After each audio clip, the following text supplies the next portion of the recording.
with contracts, you gotta, you know, being an agent, you've been able to put together pretty hundreds of contracts for athletes.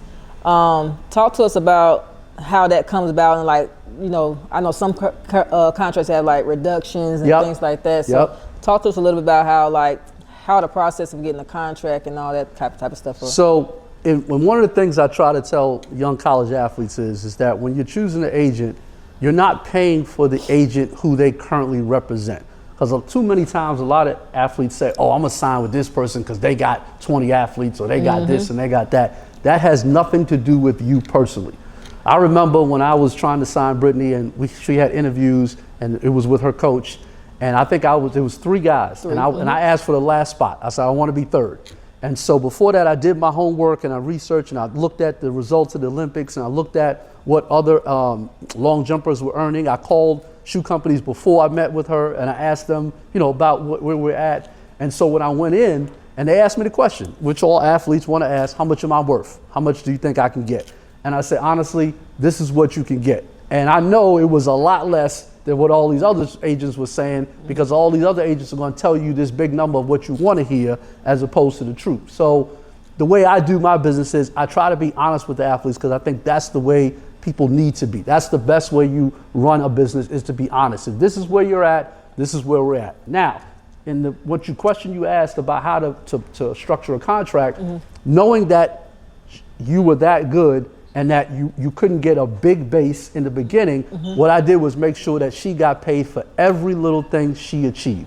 So for instance, when she got to Olympics games, when she made the finals of Olympic games, she got paid for that. That was a bonus. When she jumped a certain distance, she got paid for that. That was a bonus. Getting ranked in the US and getting the world, paid for that. So if you make sure that, again, like I said, shoe companies don't mind paying for performance if you earn it. You have to just make sure you cover every little thing in there. So going to Europe was another bonus, to make sure we jumped in 6 meets in Europe. That was a bonus. Making sure that you were seen on TV and that you wore your sponsor's gear, that was another bonus. So all the things that you did as an athlete, I made sure was in the contract. Now, as you said, the higher you get, the more ways they can find out how to get their money back. So there's something in track and field called a reduction. And I don't want to say who the person is that started this. So this one guy, he got an Olympic medal and he got this big contract, and then he did nothing for like 3 years.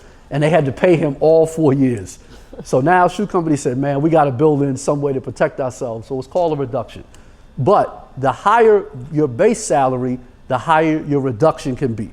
So if you're making, say, 1.5 million or, $2 million, if you're not ranked, say, top 3 or top 5 in the world, then your salary can go down to $500,000. That's how to get it. Now, if you're only making, say, $40,000 or $50,000, well, then the reduction will be 5% or 10%, no big deal. Yeah. So athletes have to understand that if you get to a high level of terms of your pay, then if you don't perform at a certain level, they can take that money back, and that's where it comes in at. So you got to be careful what you ask for.